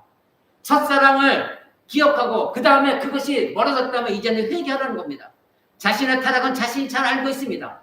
자기 자신의 마음과 뜻과 힘을 다하여 하나님을 사랑하지 않았다는 거, 이웃을 사랑하지 않았다는 거, 자기 자신의 사랑 속에 빠졌다는 거, 이 모든 것들이 회개할 제목입니다. 회개하라 말씀하셨습니다. 그리스도를 사랑하는 것이 가장 우선순위가 아니라고 한다면 여러분은 예수 그리스도의 첫사랑을 버린 겁니다. 그러니 여러분들은 회개하셔야 됩니다. 세 번째로 해결책을 주십니다. 첫 번째는 기억하라, 회개하라. 세 번째로는 처음 행위를 가져라 이렇게 말씀하십니다. 여러분 예수 그리스도를 처음 만났을 때 여러분의 행동은 어땠습니까? 1년이든 한 달이든 일주일이든 여러분은 예수 그리스도에게 무릎을 꿇었습니다. 말씀을 삼았고 예수 그리스도와 교제하기를 원했고 기도하기를 원했고 예배당에 그리웠고 예배당에 나가서 예수님과 어떻게 하면 칭찬을 드리고 아름다운 관계 속에 예배를 드릴까? 그리스도의 교제로 돌아가고 싶은 마음이 있었습니다. 증인의 삶도 살고 싶었습니다. 그래서 만나는 사람마다 내가 만난 예수 그리스도를 전해주고 싶었던 여러분들이었습니다. 그 삶으로 돌아가라는 겁니다. 하나님을 찬양했던 그 찬양으로 돌아가라는 겁니다. 예수 그리스도를 고백했던 그 고백으로 돌아가라는 것입니다. 예수 그리스도께서 지금 우리에게 경고장을 날리고 계십니다. 이 에베소서 무슨 일이 일어나는지 아십니까? 그들은 첫사랑을 기억하지 않았습니다. 회개하지도 않았습니다. 처음 행위도 갖지 않았습니다. 그러니 만약에 이들이 회개하지 않는다면 어떻게 됩니까? 5절 보십시오. 네가 회개하지 않으면 내가 속히 네게 와서 네 촛대에서 그 자리를 옮겨버릴 것이다. 여러분 그 유명했던 에베소 교회는 지금은 흔적도 없이 다 사라져 버렸습니다. 가장 위대했고 복음적이었고 정통적이었고 역사적이었고 기념비적인 이 교회, 그 교회가 첫사랑을 잃어버렸기 때문에 모두가 다 흔적도 없이 사라져 버렸습니다. 오늘날 대형교회 큰 건물 자랑할 것이 없습니다. 언제 소리 소문도 없이 사라질지 아무도 모르는 것입니다. 두 번째로 버가모 교회를 한번 보시기 바랍니다. 2장 12절에 나와 있습니다. 2장 12절에 버가모 교회 사자에게 편지하기를 좌우의 날성검을 가진 이가 가라사대. 이 좌우의 날성검을 가진 자가 누구입니까? 예수 그리스도이십니다. 13절 보십시오. 네가 어디 사는 것을 내가 아노니 거기는 사단의 위가 있는데라. 네가 내 이름을 굳게 잡아서 내 충성된 증인 안디바가 너희 가운데 곧 사단에 거하는 곳에 죽임을 당할 때에도 나를 믿는 믿음을 저버리지 아니하였도다. 이렇게 말하고 있습니다. 그러니까 예수님은 이 버가모 교회를 너무나 잘 알고 계십니다. 불꽃 같은 눈을 보고 계십니다. 근데 이 버가모 교회가 사단의 보좌가 있는 곳에 있었습니다. 그 얘기는 무엇이냐면 그 지역도 굉장히 힘든 곳이었습니다. 그래서 로마 황제 숭배 중심지였습니다. 그래서 그곳에서는 바로 제우스 신전이 있었습니다. 그러니 제우스 신전이 있었지 얼마나 우상 숭배가 횡행했던 도시였습니까? 그런데 이 버가모 교회가 거기에 있었습니다. 그러니까 예수님이 하신 말씀이 네가 어디에 너희가 살고 있는지 내가 안다. 즉 사단의 보좌가 있는 곳에 너희가 살고 있다. 그곳에서 너희가 지금 나를 섬기고 있다. 칭찬하고 계시는 겁니다. 내가 너희가 어디에 살고 있는지는 알고 있다. 이렇게 말씀하신 거죠. 너희가 힘든 곳에 있다. 그러니 그 제우스 신전이 있는 곳에서 바로 제단이 차려졌는데 그곳에 너희가 지금 거하고 있다. 이렇게 말씀하시는 거죠. 바로 이 버가모에는 또한 여러분이 잘 알고 계시는 치유의 신인 페르가메스라는 신이 있었습니다. 여러분 의사들의 가운을 보십시오. 그리고 그 세계 보건기구인가요? 거기에 보면은 뱀이 이렇게 나와 있습니다. 바로 이것입니다. 이 페르가메스라는 여기에 신전에서는 뱀과 관련된 신이 있었습니다. 그래서 여기는 치유의 신이었습니다. 그래서 오늘날 의사들 가운에도 이 뱀이 새겨져 있는 거고, 그 다음에 세계 그 보건기구인가요? 그 이번에 코로나 때문에 여러분 뉴스에 많이 나오죠? 거기에 상징이 바로 뱀을 그려놓은 걸 여러분 볼 수 있을 것입니다. 바로 치유의 신입니다. 그래서 예수님은 2장 13절에 그렇게 말씀하신 거예요. 네가 어디 사는 것을 내가 안다. 바로 그 제우스 신전, 페르가메스 신인 이런 모든 제단이 차려진 곳에 너희가 있었다. 이렇게 칭찬하고 계세요. 그런데 예수님 또 말씀하시기를 나는 너희가 그것이 힘든 곳에 있었던 걸 안다.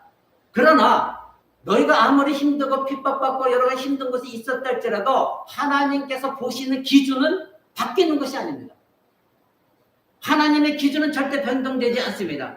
나는 너희가 어렵다는 것을 안다. 너희가 인내도 했다. 순교도 당했다. 그리고 주를 위하여 일을도 했다. 너희가 나의 이름을 받아들이고 믿었다. 그런데 14절에 이렇게 말씀하십니다. 그러나 너에게 두어 가지 책망할 것이 있다. 그것이 무엇입니까? 14절 15절 발람이 발락을 가르친 교리를 지키는 자들이 있었다. 여러분 이미 발람에 대해서 알고 있습니다. 구약에 있는 발람 선지자, 거짓을 가르치는 선지자였던 것이죠. 발람은 이스라엘 자손들이 이교도와 통혼하고 우상숭배에 빠지도록 이끈 사람이 발람이었습니다. 이교도와 타협하도록 많은 사람이 바로 이 발람이었습니다. 세상과 타협하도록 바로 세상적인 것에 탐닉하기 시작한 것. 그것을 바로 지금 예수님은 이 발람을 빗대어서 말씀하고 계십니다. 여러분 고린도후서 6장 14절에 보면 성찬에 대해서 성경 공부 배운 사람들은 이 말씀을 잘 알고 있습니다. 고린도후서 6장 14절을 한번 봅니다.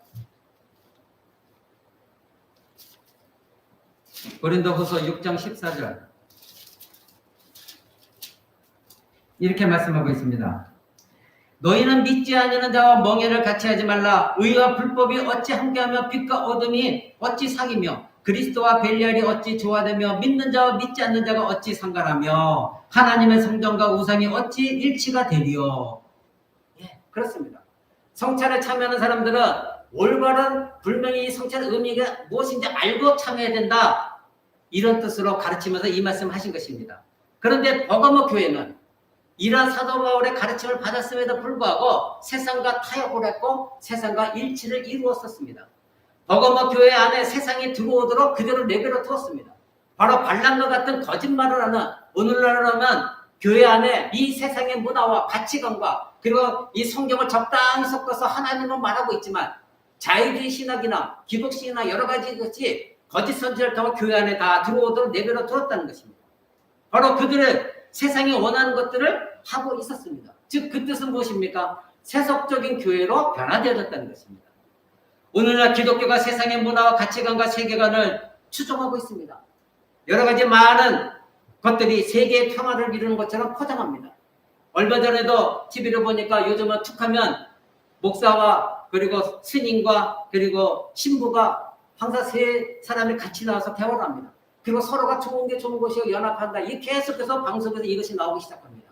어린아이 자녀들은 그것을 보면서 그래 저렇게 평화를 이루는 거 서로 연합하는 거 얼마나 좋아. 그 아이들은 잘못된 생각 속에서 살아가기 쉽습니다. 동성애도 그렇고 오늘날 대한민국에 갑자기 나타나기 시작한 페미니스트, 강력한 페미니스트도 마찬가지입니다. 교회가 이것을 적극적으로 수용하기 시작합니다. 그래서 어떤 교회는 이 동성애를 찬성하기도 시작합니다. 이것이 세상의 문화이기 때문에 교회가 세상에 하는 모든 시를 편성하기 시작합니다. 세상이 물질적이기 때문에 교회도 물질주의로 흐르고 있습니다. 세상에 빠른 성장과 다다익선을 추구하니까 교회도 빠른 성장과 다다익선, 그래서 많은 성도들이 몰려오도록 여러 가지 프로그램을 만듭니다. 세례를 받은 사람들은 증가하고 있지만 진정으로 교회에 출석해서 믿음에 고백하는 사람들은 점점 줄어들고 있다고 합니다. 결국 세속적인 신자만 많다는 의미입니다. 코로나 이후 신자들은 집에서 인터넷에서 편하게 예배 드리는 것이 이제는 완전히 습관화되어졌고 TV에서 예배 드리면 어떤가? 그것이 무엇가 문제인데 오늘 교회 안 나가면 어때? 주일날 예배당에 안 나가면 어때? 이것이 만연되어지고 있습니다. 다 문제입니다. 교회 강단은 진리의 말씀보다도 화려한 음악이나 성도들, 그 모든 성도들의 감동을 대신하고자 애를 쓰고 있습니다. 멋진 조명과 오케스트라와 멋진 가수들이 나옵니다. 그리고 성도들은 자신이 싫어하는 성도 옆에는 앉으려고도 하지 않습니다. 그렇게 멋지게 예배를 드리려고 나오지만 정작 교회 안에서 서로가 미워함으로 말마 교제하고 싶어 하지도 않습니다. 자기 자신이 기분이 상하면 시험에 들면 교회 출석도 하지 않습니다. 교회는 성도들의 잘못과 죄에 대해서 더 이상 말도 하고 있지 않습니다. 멋진 주차장에 있는 교회를 찾고 있는 것이 오늘날 성도들입니다. 약간의 물질만 황금하면 자기 자신이 세상을 이긴 올바른 성도라 착각하고 있는 것, 이것이 성도들입니다. 그리고 그들이 얼마나 하나님께 헌신했는가 나타내보기 위하여 교회를 건축하면 그 건축에 자기 이름이 올려지기를 강력하게 원하는 것, 이것이 오늘날 조국교회의 문제입니다. 얼마나 슬픈 일입니까? 여기에 예수 그리스도가 있습니까? 여기에 예수 그리스도 첫사랑이 있습니까? 여러분 한번 생각해 보시기 바랍니다. 토요일 저녁에는 세상의 유의를 실컷 즐기다가 교회 나와서는 졸고 엉덩으로 예배드리고, 그리고 그 주일 아침엔 유명한 연예인, 그 연예인 나오는데 박수 맞춰서 함께 찬양하고 기뻐하고 그러다가 세상으로 돌아가고, 그래서 자기는 예수 그리스도를 만났는지 안 만났는지 전혀 알지도 못하고, 오늘 말씀하신 설교 내용이 무엇인지도 모르고, 그리고 그 설교 내용이 신학적인 설교 내용에 완전히 흡족하고 돌아가는 거, 오늘 이것이 우리 조국교회 문제가 아닙니까? 교회는 값싼 은혜를 제공하고 십자가를 절대 언급하지 않고 있습니다. 그리고 세상의 성공과 성장과 번영과 복을 말하고 있는 것, 이것이 바로 오늘날 조국교회의 문제입니다. 이것이 교회 현실입니다. 교회는 지금 너무나도 교만해져 가고 있습니다. 세상과 타협에 너무 몰두하고 있습니다. 거짓 가르침을 가르치고 있습니다. 그래서 예수님께서 15절에, 계시록 15절을 다시 돌아가면 15절 이렇게 말합니다. 이와 같이 네게도 니골라당의 교훈을 지키는 자들이 있다. 버거목 교회 그렇게 열심히 했지만 그 교회 안에 니골라당, 거짓말을 하는 가르친 교훈을 받는 사람들, 그것을 지키는 사람들이 있다는 것입니다. 버거목 교회는 세상과 적극적으로 타협했습니다. 그리고 세상의 모든 방식을 교회에 들여왔고 우상 숭배적인 교회가 되어진 것입니다. 16절 보십시오. 그러므로 회개하라. 그러지 아니하면 내가 속히 임하여 네 입의 검으로 그들과 싸울 것이다. 자, 사단이 어떻게 교회를 공격하는지 여러분 알고 계십니까? 매우 작은 것을 출발했습니다. 우리는 첫사랑을 버리기 시작합니다. 그때 사단을 공격합니다. 그리고 버거목 교회에서 본 것처럼 세상과 타협하기 시작합니다. 왜냐하면 우리를 세상과 타협을 이끌기 가장 쉬운 것은 하나님의 첫사랑만 제거해버리면 우리는 언제든지 세상과 타협하기 쉽습니다. 여러분 예수 그리스도에 대한 첫사랑이 여러분을 식어져 버렸을 때 곧바로 여러분은 죄악 속에 들어가고 세상을 탐닉하기 시작합니다. 바로 에베소서 교회가 그랬고, 그것이 진전돼서 예수님 버거목 교회다. 너희가 지금 세상의 모든 걸 다 끌어들였다. 거짓 가르침을 지금 받고 그것을 지키고 있다 말씀하고 있는 것입니다. 사랑하는 성도 여러분, 가장 쉬운 것, 세상과 타협으로 가장 이끌기 쉬운 것, 예수 그리스도에 향한 첫사랑, 그것을 버리면 가장 쉽습니다. 여러분의 소망은 하나님의 절대적인 영광을 위해 사는 것이 아닙니까? 바로 예수 그리스도 나의 하나님이시기 때문에 그 예수 그리스도 외에는 내가 세상과 타협할 수 없다, 이런 마음 갖는 것이 진정한 신자 아닙니까? 그러나 하나님을 향한 그 사랑이 식어지면 곧바로 어느 누구도, 목사인 저도 세상의 함정에 빠지는 것은 어려운 일이 아닙니다. 너무나도 쉽게 빠집니다.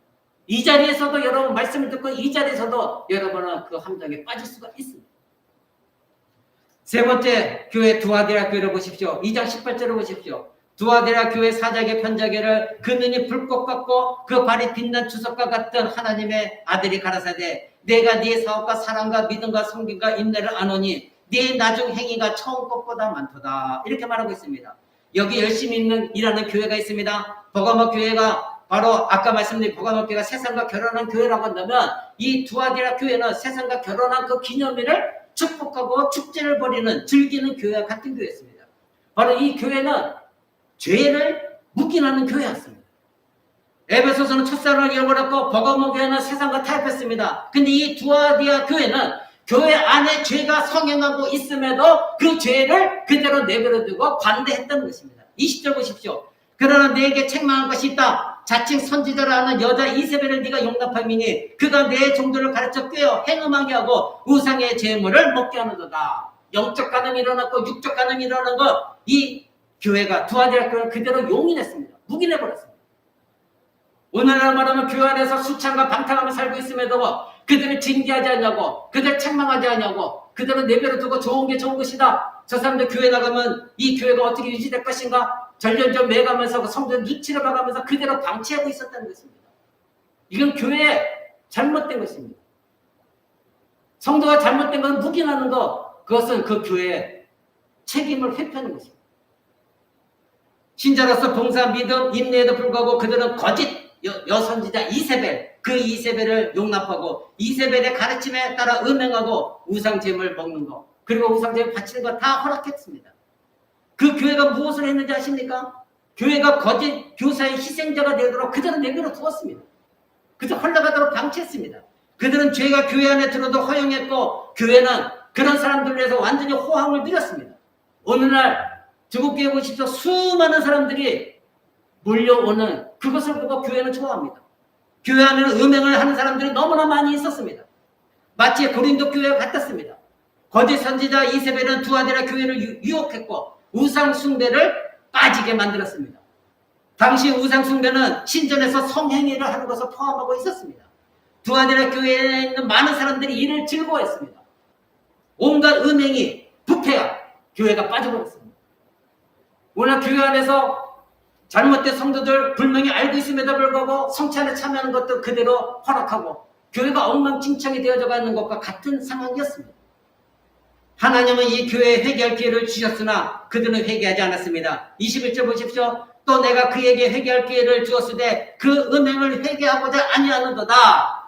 이 교회는 정말 악한 교회였습니다. 첫사랑도 버렸고 세상과 탕을 뺐고 이 교회 안에서 온갖 부패와 범죄가 이루어졌지만 하나님께서 경고성을 내려왔지만 회개하지 아니했습니다. 22절 보십시오. 보라 내가 그를 침대에 던져버릴 것이다. 바로 이 교회의 음행이 침대를 너무나 좋아하기 때문에 예수님께서 그들을 그 음행이 일어나고 있는 음란이 일어나는 교회 그 침대 교회를 매동댕이 치겠다는 것입니다. 그 침대는 무엇입니까? 죽음의 침대입니다. 바로 23절 보십시오. 내가 사망으로 그의 자녀들을 죽이리니 바로 사망의 침대입니다. 이세벨의 말을 들은 사람도 누구든지 이세벨의 자녀로 지정됩니다. 그래서 그 자녀들을 이세벨의 자녀들을 죽여버리겠다고 예수님 말씀하십니다. 23절 보십시오. 나는 사람의 뜻과 마음을 살피는 자인 줄 알지라 내가 너희 각 사람의 행위대로 갚아주리라. 예 그렇습니다. 아멘입니다. 저는 이 말씀도 믿습니다. 하나님 말씀입니다. 예수 그리스도의 말씀입니다. 우리가 각각 행한 대로 하나님을 갚아주십니다. 불꽃 같은 눈으로 여러분을 보고 계십니다. 지금도 감찰하고 계십니다. 회개하라 경고장을 설교를 통하여 여러분에게 들려주고 계십니다. 그런데도 회개하지 않습니다. 그렇다면 하나님은 나는 마음과 사람의 마음과 뜻을 감찰하는 줄 너희가 알지어다. 내가 너희 각 사람의 행위대로 갚아줄 것이다. 예수님은 반드시 갚으십니다. 사랑하는 성도 여러분, 하나님은 교회를 심판하실 것입니다. 우리는 신자이기에 하나님의 징계에서 벗어날 수 있다 생각하지 마십시오. 두아디아 교회는 그리스도의 신부였으나 우상 숭배로 간음을 했습니다. 교회는 그리스도와 결혼한 것인데 교회가 교회 내 신자들의 영적 육적 이 간음의 행위를 그대로 묵인하고 방조했습니다. 그래서 예수님은 회개의 기회를 주셨습니다. 그럼에도 불구하고 회개하지 않았습니다. 결국 예수님은 내가 너희를 죽이겠다 말씀하셨습니다. 이 교회에 그러나 희망이 있었습니다. 아직 이세벨의 가르침을 거부한 자들이 소수가 남아 있었습니다. 24절 25절 보십시오. 두아디아에 남아있어 교훈을 받지 아니하고 소위 사단의 기쁜 것을 알지 못하는 너에게 말하노니 다른 점으로 너에게 지울 것이 없노라. 다만 너에게 있는 것을 내가 올 때까지 굳게 잡아라. 소수의 사람들이 넘어가지 않고 아직도 남아있는 예수 그리스도를 향한 믿음, 예수 그리스도를 향한 사랑을 남아있는 사람이 있는데 그것을 끝때까지 언제까지? 내가 다시 올 때까지 그때까지 굳게 잡아라 이렇게 말씀하십니다. 하나님은 심판하시는 하나님이십니다. 하나님은 절대 죄를 용인하는 하나님이 아니십니다. 오늘날 죄를 용인하는 교회가 얼마나 많이 있습니까? 많은 교회가 죄를 다루기를 꺼려하고 있습니다. 신자들이 오지 않을까봐 우리 성도들도 죄에 대해서 설교를 하면 너무너무 싫어합니다. 교회 내에 잘못된 신앙을 가진 자들 구별해서 징계를 해야 되는데 징계를 하지 않습니다. 왜 징계를 해야 합니까? 성경이 말하고 있기 때문입니다. 예수님도 말씀하셨습니다. 징계해야 된다. 그러나 많은 교회가 타협을 하고 있습니다. 그리고 죄에 대해서 관용을 베풀고 세상과 타협하고 그 죄가 교회 안에서 횡행하도록 그대로 묵인하고 있습니다. 이것이 문제입니다. 3장 1절 보십시오. 사대교회도 말씀하고 있습니다. 이 교회를 향하여 3장 1절에 예수님이 하신 말씀이 무엇입니까? 살았으나 죽은 교회다 말씀하고 있습니다. 2절 보십시오. 너는 일깨어 남은 바 죽게 된 것을 굳게 잡아라. 그들은 죽었거나 죽을 준비가 되어 있는 교회였습니다. 그 교회는 죽은 사람들이 노를 젓고 있고 죽은 사람들의 배를 지금 항해하고 조종하고 있는 것과 같은 그런 교회였습니다. 너희가 살았다고 말하지만 실제는 하나님 보시기에 죽은 교회다. 이 교회, 바로 이런 교회는 무엇입니까? 뭔가를 열심히 움직이는 교회예요. 겉으로 볼 때는 살아있어요. 뭔가 많이 지금 일을 하고 있어요. 많은 프로그램이 있어요. 많은 이벤트들이 있어요. 많은 사람들 초청을 해요. 여러 가지 프로그램 너무나 많습니다. 모두가 바쁘게 움직이고 있습니다. 그래서 겉으로 볼 때는 뭔가 살아있는 것 같습니다. 그러나 예수 그리스도의 생명, 예수 그리스도의 사랑, 예수 그리스도의 말씀의 순종, 이것이 없는 교회가 4대 교회였습니다. 무언가를 열심히 움직이는 것 같으나 거기에는 예수의 생명, 영적 생명을 찾아볼 수가 없는 교회였습니다.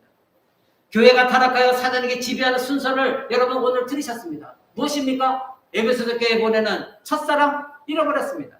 그리고 곧바로 들어온 것이 무엇입니까? 세상과 타협했습니다. 그리고 죄에 굴복하니까 죄가 교회 안에 들어오는 거 그대로 내버려 두었습니다. 그래서 사단이 교회를 완전히 장악했습니다. 그때 교회들은 영적 생명은 사라지게 되는 것이고 결국 그 교회는 이 4대 교회처럼 겉으로 볼 때는 살았다 하나 하나님 보실 때는 죽은 교회였습니다. 3장 3절 보십시오. 그러므로 네가 어떻게 받았으며 어떻게 들었는지 생각하고 지켜 회개하라. 만일 일깨지 아니하면 내가 도적같이 이르느니 어느 시에 네게 임할지 네가 알지 못하리라. 그러나 4대에 그 옷을 더럽히지 아니한 자 몇 명이 내게 있어 흰 옷을 입고 나와 함께 다니리니 그들은 합당한 자인 영거라. 이기는 자는 이와 같이 흰 옷을 입을 것이요 내가 그 이름을 생명책에서 반드시 흐리지 아니하고 그 이름을 내 아버지 앞과 그 천사들 앞에서 시인하리라. 아멘. 이 4대 교회도 소수의 아주 소수의 사람들이 남아 있었습니다. 흰 옷을 입을 아주 소수의 예수 그리스도 붙들고 있는 소수의 사람 아직 몇 명이 남아 있었습니다. 그래서 이들 때문에 그 교회가 간신히 예수 그리스도에 매달려 있다는 것입니다. 그들로 인하여 유지되고 있는 것입니다. 에베소서 교회를 시작하여 모두가 사랑을 버렸습니다. 죽은 상태였습니다. 그러나 아직 몇 사람의 소수가 남아있다는 것입니다. 흰옷을 입을 자가 거의 없던 상태에 있다는 것입니다. 오늘 조국교회 여러분 현실을 한번 보십시오. 그렇게 수십만이 다니고 수만 명이 수천 명이 다니는데 모두가 바삐 움직이는 4대 교회처럼 뭔가 살아있는 것 같지만 그 안에 예수의 첫사랑, 예수의 생명, 영적 생명, 예수 그리스도를 붙들고 예수 그리스도의 말씀에 순종하는 사람들이 과연 몇 명이나 있겠느냐 이것입니다. 이제 이런 교회들의 사단이 공격하는 것입니다. 그래서 3장 14절에 라오디아 교회는 배교하는 교회였습니다. 3장 14절에 이 사단의 마지막 최후의 일격을 교회에 날립니다. 지금 예수님께서 첫사랑을 버리는 교회, 세상과 타협하는 교회, 죄를 묵인하는 교회, 그리고 형식과 의식과 모든 프로그램을 만족하는 교회 경고하시고 마지막으로 배교하는 교회에 대해서 경고하십니다. 14절 15절 보십시오. 라오디아 교회의 사제에게 편지하기를 아멘이시오 충성되고 참된 증인이시오 하나님의 창조의 근본이신가 가라사대 내가 네 행위를 아노니 네가 차지도 아니하고 덥지도 아니하도다 네가 차든지 덥든지 하기를 원하노라 이렇게 말씀하십니다. 차든지 덥든지 여기서 차다고 하는 것은 복음에 무관심하고 구원을 관심 없고 예수 그리스도 관심 없는 냉랭한 것을 말하고 있는 것입니다. 그것을 지금 차다고 말하고 있습니다. 바로 구원받지 못했다는 것입니다. 하나님에 대해서 전혀 관심도 없다는 것입니다. 그러니 차지도 뜨겁지도 않은 것, 이것은 미지근한 것, 이것은 큰 죄악입니다. 바로 그것은 예수 그리스도께 구역질나게 하는 행위라고 성경은 말하고 있습니다. 16절 보십시오. 내 입에서 너를 토하여 내치리라. 구역질해 내버리겠다는 것입니다. 얼마나 위선적인 교회입니까? 얼마나 거짓된 가짜 교회입니까? 교회가 아님에도 불구하고 교회라고 서 있고 교회라고 예배드리고 있다고 하는 이 교회가 바로 라오디아 교회였습니다. 차든지 뜨겁든지 둘 중에 하나, 세상이든지 교회든지 세상이든지 하나님은 둘 중에 하나야 되는데 이것도 아니고 저것도 아니고 양다리 걸치고 있는 교회였습니다. 그래서 예수님 말씀하십니다. 내 입에서 구역질을 토해버리겠다. 오늘날 자유주의 신학이 그렇습니다. 기독교를 가정한 그래서 성경을 부인하고 있습니다. 그러나 자기도 기독교라고 말합니다. 예수 그리스도 신성도 부인합니다. 예수 그리스도 신성의 모든 데와 위대한 것들 다 부인해버립니다. 역사적인 사실도 부인해버립니다. 그러면서도 자기들은 기독교 안에 있다고 말하는 오늘날 이 기독교 안에 자유주의 신학자들이 얼마나 많은지 아십니까? 자유주의 목수회자들이 얼마나 많은지 아십니까? 바로 그들이 TV에 나가서 이 종교와도 타협하고 그들에게도 구원이 있습니다 말하는 사람들입니다. 전 세계에는 바로 여기에 속하는 거대한 교회, 얼마나 큰 교단, 얼마나 큰 종교 시스템 여러분 감히 상상 못합니다. 오늘날 조국교회도 교단이 크고 노예가 큰 것을 모든 사람들이 추앙하고 노예장이 되면 좋아합니다. 교단장이 되려고 서로가 돈 쓰고 싸웁니다. 여러분 웃기는 일들입니다. 시스템이 아닙니다. 교단이 아닙니다. 예수 그리스도의 첫사랑을 버리는 것에서부터 출발하는 것입니다. 예수 그리스도에 대한 첫사랑이 없는데 어찌 교회가 올바로 설 수가 있겠느냐 이겁니다. 사랑하는 성도 여러분, 17절 보십시오. 네가 말하기를 나는 부자라 부여하여 부족한 것이 없다 하나 네 공부한 것과 가련한 것과 가난한 것과 눈먼 것과 벌거벗은 것을 알지 못하는도다. 내가 너를 권하노니 내게서 불로 연단한 금을 사서 부여하고 하고 흰옷을 사서 입어 벌거벗은 수치를 보이지 않게 하고 안약을 사서 눈에 발라보게 하라. 이렇게 말합니다. 네가 지금 우리 괜찮아? 우리 이 정도면 괜찮아? 이 정도 교단 사이즈, 이 정도 교회 사이즈는 괜찮아? 지금 그러고 있지? 네 안약을 바르서 네 눈에 한번 발라봐. 그 얘기면 너가 지금 눈이 멀었다는 거야. 이 라오디아 교회는 안약, 우리 옛날에 고약이라고 해서 그것이 발달했던 지역입니다. 그러니까 그것을 직접 발라봐라. 그래서 눈을 건강하게 한다면 너 현실을 똑바로 바라봐라. 네가 지금 어떤 상태에 있는가? 우리 교회는 이 정도 대단한 목사님이 있고 이 정도 유구한 역사가 있고 수만 명이 몰려있고 우리는 괜찮은 교회예요. 네 눈에 고약을 발라서 네 눈을 똑바로 네 교회 현실을 바라봐라. 예수 그리스도께서 지금 경고장을 달리고 계십니다. 19절 보십시오. 네가 열심을 내라 회개하라. 계속해서 회개하랍니다. 우리 주 예수 그리스도께서 우리에게 경고하시는 걸 여러분 기억하십니까? 바로 이 교회는 배교의 구덩이로 내려갈 수가 있는 것입니다. 에베소 교회는 첫사랑을 잃어버렸기 때문에 존재하지 않게 되었고 그리고 그 이후에 모든 교회는 세상과 타협했고 배교하게 됐고 더 이상 존재하지 않게 되었습니다. 오늘 교회가 하나님을 예배하고 말씀을 듣고 배우고 기도하기 위해 모이기를 회피하는 성도들이 얼마나 많이 있습니까? 모이기를 너무나 싫어합니다. 말씀 배우기를 너무나 싫어합니다. 함께 기도하자 해도 기도하기 싫어합니다. 너무나 4시간 뺏기는 거 싫어합니다. 교회 나와서 무언가를 행하는 거 조금 하다가 지쳐버리고 힘들어하고 짜증을 냅니다. 여러분 점점점 교회가 힘을 잃어가고 있다는 증거입니다. 첫사랑 속에 휩싸이는 성도들은 모이기를 좋아합니다. 함께 예배하기를 좋아합니다. 함께 말씀 나누기를 좋아합니다. 함께 말씀 배우기를 원하고 이 교회에 하나님 도와주세요. 이 교회가 하나님 영광을 드러내도록 함께 기도하기를 좋아합니다. 그러나 그 모든 것이 점점 사라져가고 있습니다. 우리 코라운드 교회도 마찬가지입니다. 많은 사람들이 교회에서 즐겁기를 바라고 교회 안에서 위로받기를 원하고 목사님에게 조금이라도 조금 따뜻한 말 듣기를 원하고 세상적인 유의를 목사님과 함께 밖에 나가서 커피 마시고 빵 먹고 이렇게 하기를 좋아하는 사람들이 얼마나 많이 있습니다. 도대체 목사가 뭐지? 목사보다도 더 위다 하나님, 그 하나님을 붙들지 않고 있으면서 목사하고 따뜻한 교제를 나누는 무엇이 여러분에게 위로가 되어지겠습니까? 저는 여러분에게 누차 말씀드렸습니다. 하나님을 바라고 하나님이 여러분의 능력이요 하나님이 여러분의 힘이다. 예수 그리스도가 중요한 것이지 목사가 중요한 것이 아닙니다. 사랑하는 성도 여러분, 교회가 하나님 말씀을 가르치고 배우고 예배하고 기도하고 올바른 신앙, 올바른 교리 안에서 교제하는 소수의 사람들이 있다면 그 교회는 아직 희망이 있습니다. 사대교회도 아직 희망이 있었습니다. 사대교회 안에도 그런 사람들이 있었습니다. 실제 살아있는 소수의 성도들이 있었습니다. 예수님은 그들을 뭐라고 표현하셨습니까? 이기는 자들이다 이렇게 말씀하셨습니다.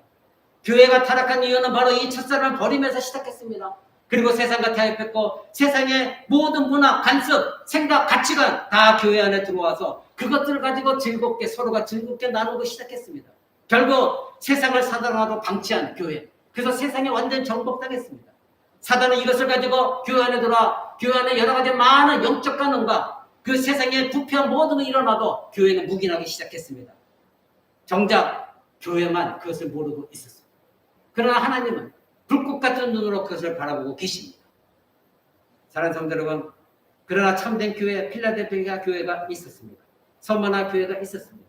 그들은 어려움과 힘든 지역이 있었고 그리고 핍박받는 교회였어요. 그런데 그 교회는 예수 그리스도의 첫사랑을 버리지 않았습니다. 끝까지 믿음의 신앙을 지켰습니다. 그래서 예수님은 이 두 교회에 대한 칭찬하셨습니다. 말씀 맺고자 합니다. 만약 여러분들이 그리스도의 그 첫사랑을 버리지 않는다면 서머나 교회나 이 필라델피아 교회처럼 여러분들 하나님 앞에 굳건히 설 수 있습니다. 우리 코람드 교회도 굳건히 설 수 있습니다. 그러나 여러분들의 첫사랑을 버리기 시작하면 사단은 어김없이 여러분을 공격할 것이고 이 교회를 공격할 것이고 결국 이 교회 안에는 세상의 가치관과 문화, 생각들이 지배하게 될 것이고 결국은 사단의 수세에 넘어가 서로가 연합되지 연결고리를 끊어낼 것이고, 그렇게 되면 교회 안에 분란이 일어나고 사단이 지배하는 이 교회가 되어질 것입니다. 결국에는 교회는 파탄이 일어날 것이고 문을 닫게 될 것이고 결국 예수 그리스도의 경고를 받는 교회가 될 것입니다.